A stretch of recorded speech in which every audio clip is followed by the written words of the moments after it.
Hey folks, Nick here from another BookTube channel, and I am really excited to be kicking off this first week of GarbAugust with a couple of trashy books that were very vastly different from each other. Lord of Vampires by Gena Showalter and The Moon Maid by Edgar Rice Burroughs. So the theme this week for GarbAugust was genre romance and men's adventure. And I really only intended to read a genre romance because I thought that would be the more fun option. Men's adventure honestly didn't seem too appealing to me, but I ended up reading, or at least attempting to read, both. I started off with Lord of the Vampires by Gena Showalter, which is the first book in the Royal House of Shadows series, and I chose this one because it had vampires in it. My reasoning was that since romance isn't really my thing, I could try to trick my brain into being interested in this by including another genre or a plot element that I do usually enjoy, that I am interested in. Unfortunately, it was pretty clear early on that this was not going to be for me. I tried to write my own plot synopsis for Lord of the Vampires, but honestly, the text on the back of the book really sets the mood best. Once upon a time, the blood sorcerer vanquished the kingdom of Eldin. To save their children, the queen scattered them to safety, and the king filled them with vengeance. Only a magical timepiece connects the four royal heirs, and time is running out. Nikolai the vampire was renowned for his virility, but in a twist of fate, the dark seducer had become a sex slave in the kingdom of Delphina, stripped of his precious timepiece and his memory.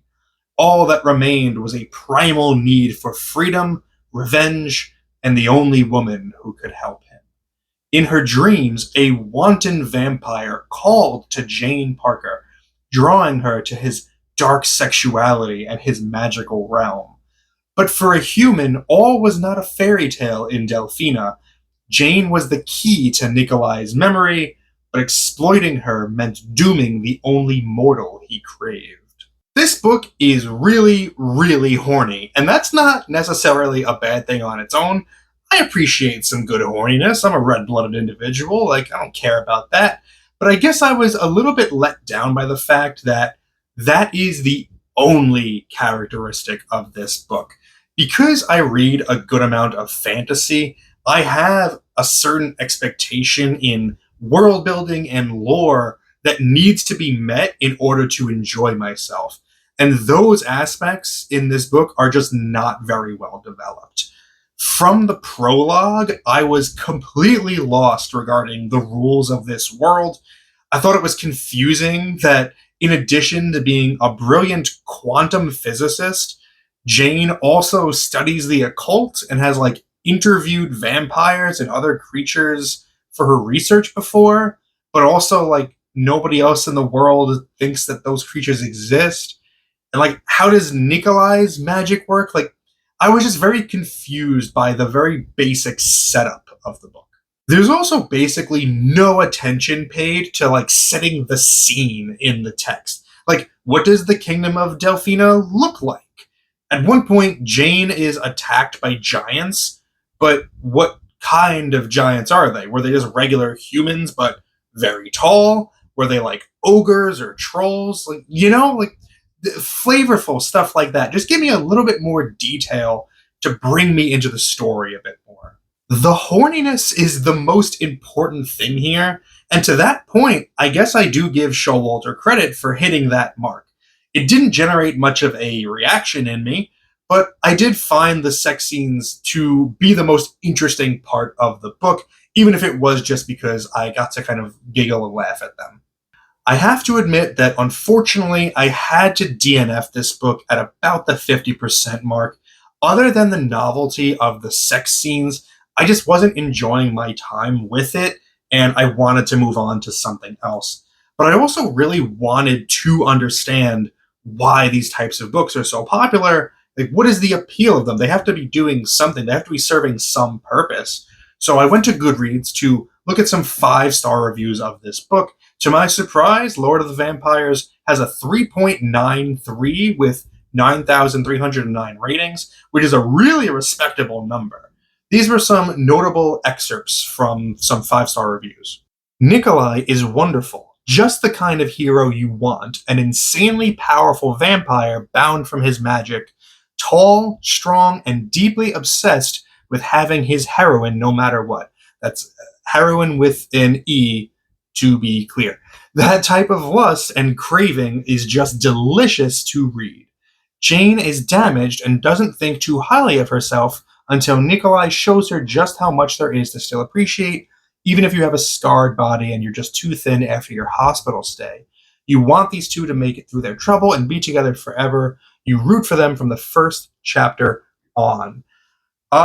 So all right, from that I glean that like there's like a positive body image like reinforcement here that I totally get. Jane is described as being like very beautiful, but she was in a car accident, so she's got a very scarred body and she's a bit self-conscious about. So okay, I get that desire, that desire to be wanted for what you look like, even if you're not completely confident in that. I get it. What else we got? What did I think? It was freaking phenomenal. I loved how they were together, and Nikolai was absolutely wonderful and wet dream inducing. Oh, ma'am, this is a public website. You have your photo on this. People will see. I loved the lore and the characters. It was so fun to be in the story with the characters. I felt like I was with them the whole way, goading them on. So, yeah, I mean, from this, I would say that there's a significant wish fulfillment appeal to books like this, and spending too much time in the minutia of the details defeats the purpose of the fantasy. But having there be fantastical elements is also important, I guess, to kind of differentiate it from just an ordinary life, I guess. But the lore worked for them, the characters worked for them, so more power to them. So because I DNF'd Lord of the Vampires, I wanted to make up for it. I didn't want to just leave this theme week blank, so I read something that I didn't plan to, that fits the theme of men's adventure instead, and that was The Moon Maid by Edgar Rice Burroughs.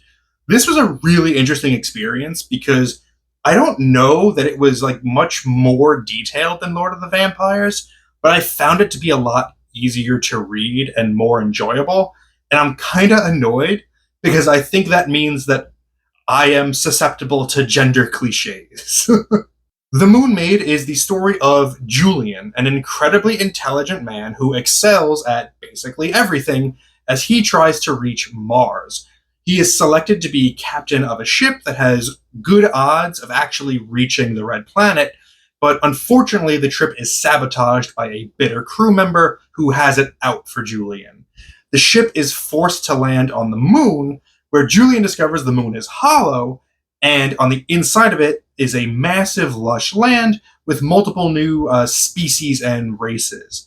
The primary parties involved are this species of essentially centaurs that take Julian hostage, and a species of just like regular-looking people whose women all happen to be unbelievably beautiful. Julian uses his remarkable skills to learn their language proficiently, plan daring escapes, and to win the love of a beautiful princess. There is something very quaint about stories like The Moon Maid because it's science fiction written at a time when we didn't know a damn thing about anything. Like in the 1930s, you can get away with being like, hey, maybe the moon is hollow and it's full of centaurs and hot chicks.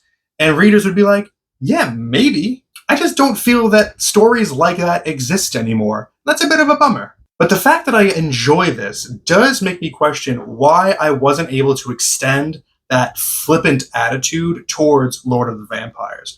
I think a big part of it is that, no offense to Gena Showalter, but Edgar Rice Burroughs is a better writer, for sure. There's also a great deal of effort from Burroughs to explain the fictional science of his world, as well as the landscape and the characters that populate it. And that was really lacking in Lord of the Vampires. But, like, Julian and Jane Parker are just, like, both Mary Sues who happen to be great at everything. And I would even say that Jane is a more rounded character because she at least has a self-consciousness that Julian lacks. And both of these books feature insta-love romance, which I don't really care for. So it's not like the actual story in The Moon Maid was that much stronger. I think I just need to face the facts. I'm I'm basic. This was a fun experiment, and even though I didn't finish Lord of the Vampires, I am glad I tried it out. I obviously can't assign a grade to it, but for The Moon Maid, my arbitrary and subjective grade is 6 out of 10. Do with that what you will. Did you read any books for this theme week of GarbAugust? Let me know about them in the comments, and let me know if you've read these books, and if I missed the ball completely on Lord of the Vampires and genre romance in general. Tell me what I misunderstood. Tell me what I missed. Please, I want to understand. Thank you for spending some time with me today. But now, it's time to get back to reading.